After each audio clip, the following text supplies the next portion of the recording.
Olá, meus amigos no Brasil.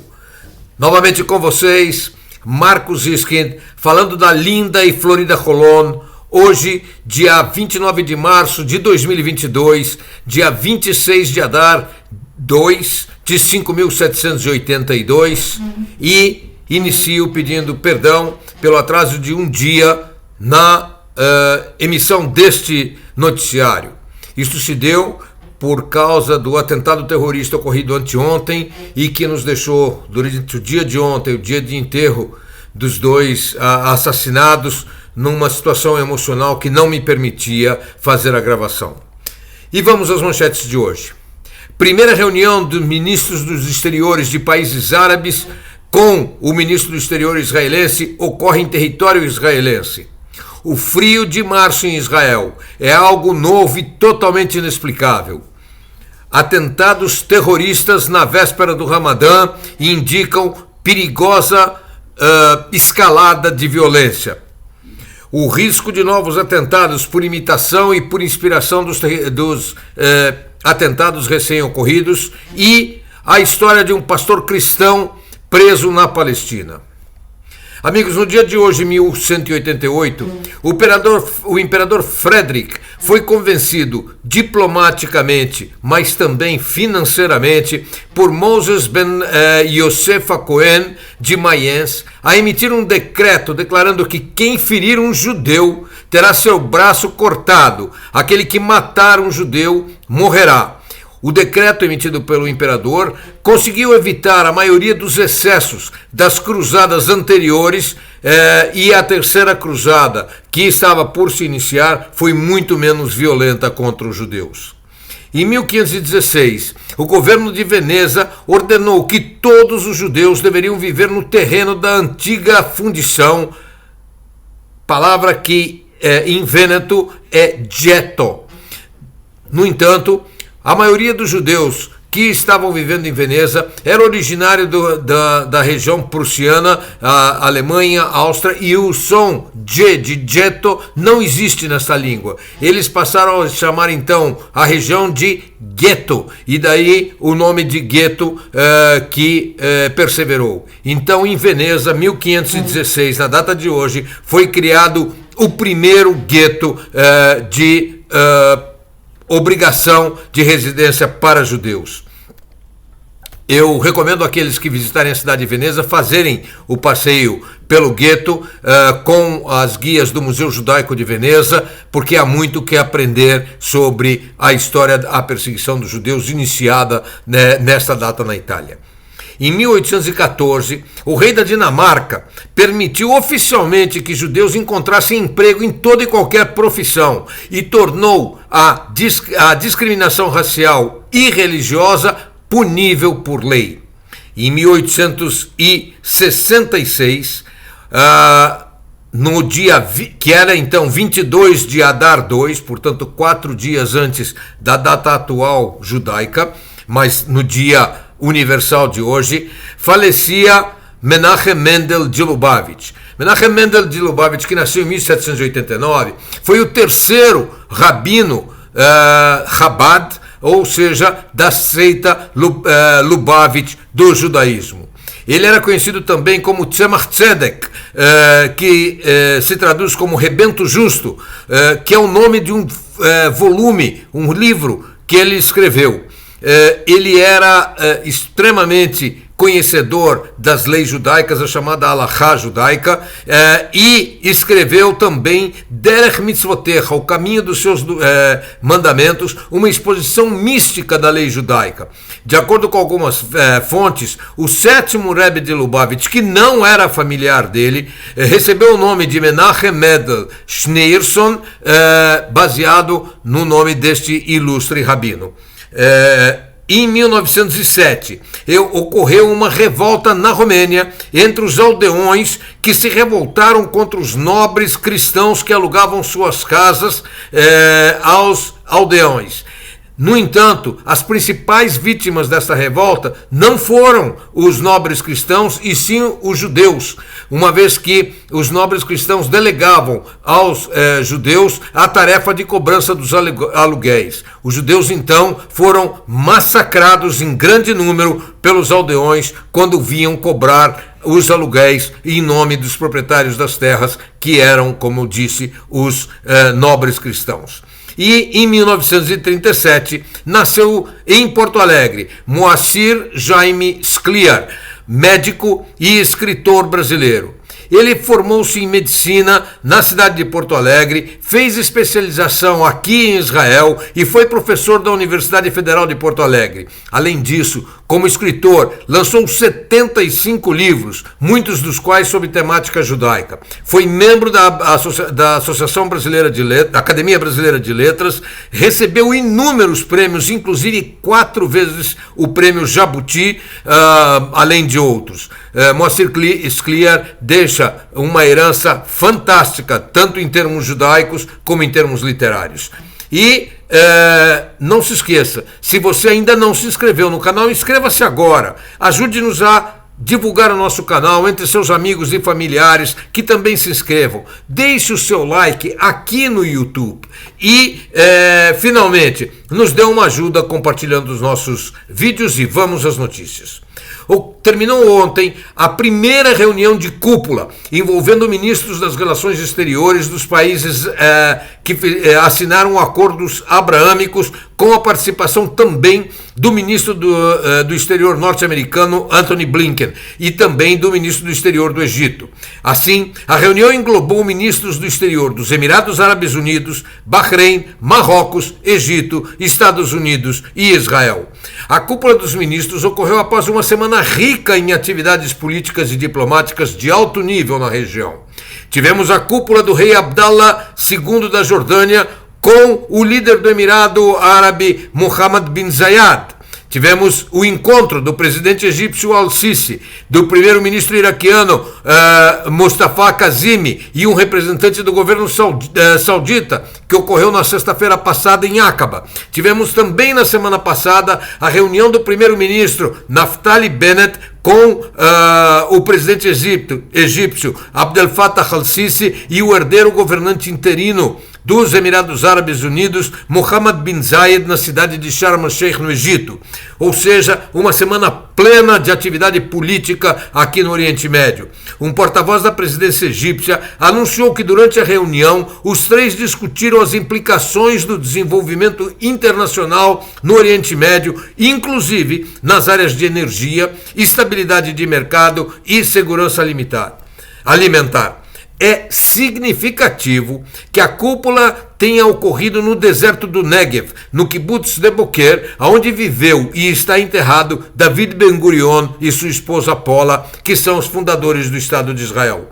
O nome oficial do evento é Cúpula do Deserto. A cúpula é uma continuação dos esforços das últimas semanas e a grande preocupação de todos os intervenientes é sobre o que ocorrerá no dia seguinte à assinatura do acordo nuclear com o Irã e principalmente a remoção das sanções contra o Irã. Se isso ocorrer, serão bilhões de dólares que irão para os cofres hoje dilapidados do Irã. E é de se lembrar que o Irã é o país que apoia financeiramente inúmeras organizações terroristas no Oriente Médio e busca uma hegemonia regional. Dinheiro nos seus cofres é um risco para todos os países da nossa região. O que é preocupante e preocupa imensamente todos os países da região é a questão da guarda revolucionária, já que parece próximo dia que os norte-americanos os excluam da lista de organizações terroristas. Um outro elemento preocupante, tanto para os países do Golfo como para outros governos pró-ocidentais aqui no Oriente Médio, são os Houthis no Iêmen, altamente financiados e armados pelo Irã. E os americanos vêm se recusando a colocá-los na lista de organizações terroristas.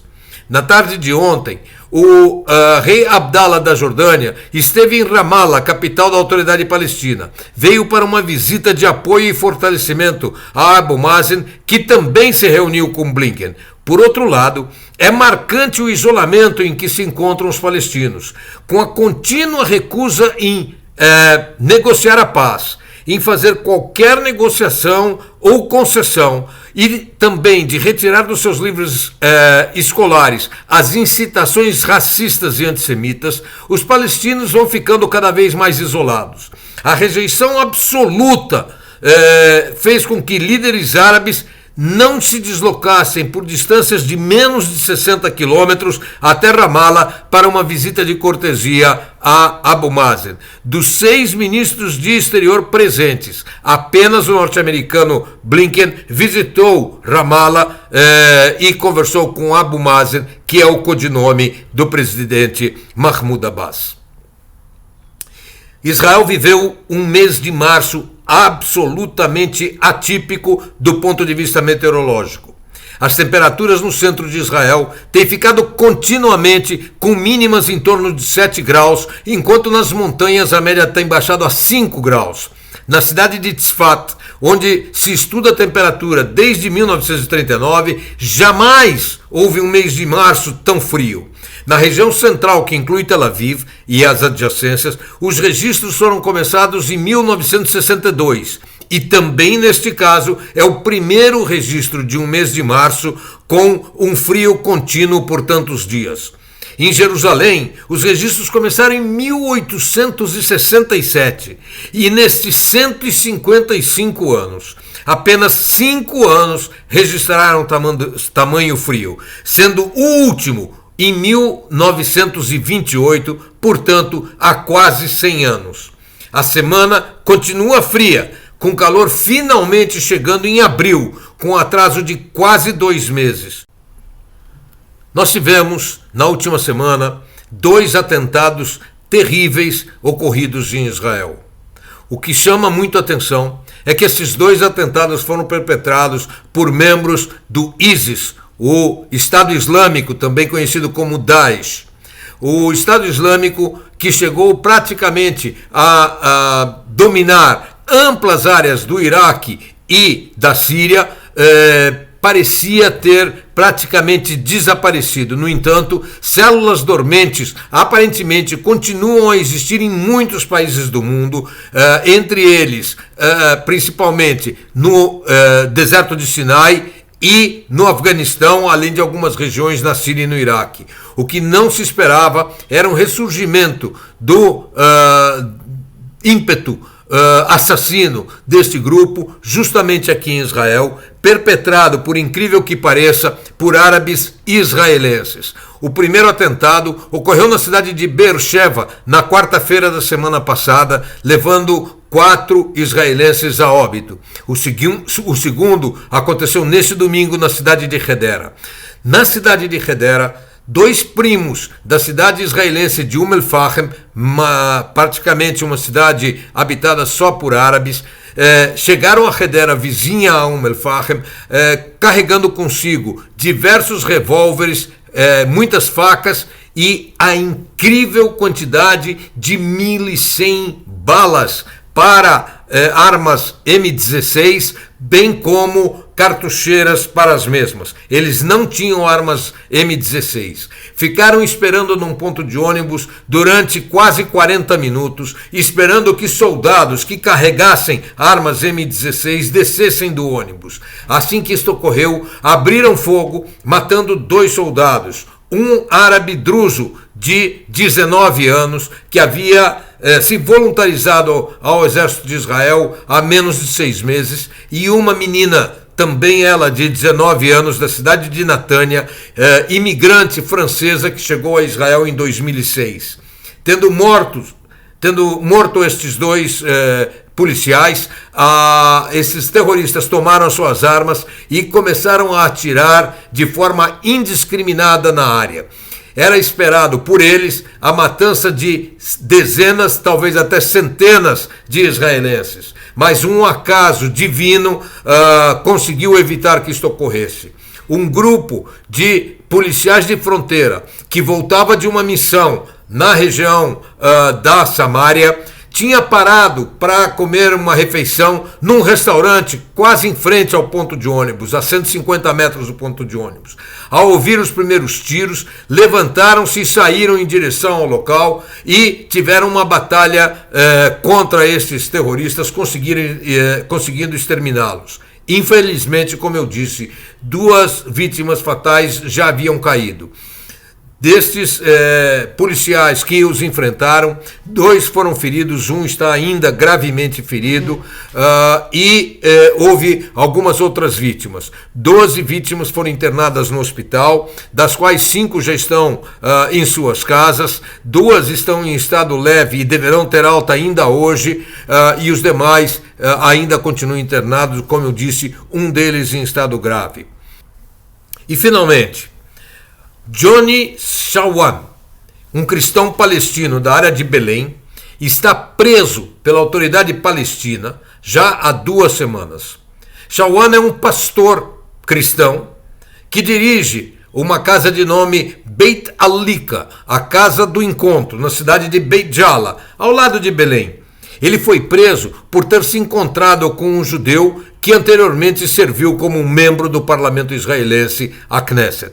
Beit Alika inclui uma casa de hóspedes e uma creche para crianças e foi fechada pelas forças de segurança da autoridade palestina por supostamente sediar a reunião entre Shawan e Yehuda Glick, que é um rabino, foi político e é um ativista e ex-membro da Knesset, como eu disse. No dia seguinte ao encontro, homens armados não identificados dispararam vários tiros no centro cristão em protesto ao encontro entre o pastor e o rabino. Felizmente, ninguém foi ferido. O pastor foi preso logo depois que muitos palestinos expressaram indignação com a reunião que ele realizou dentro de Beit Alika com o americano Glick.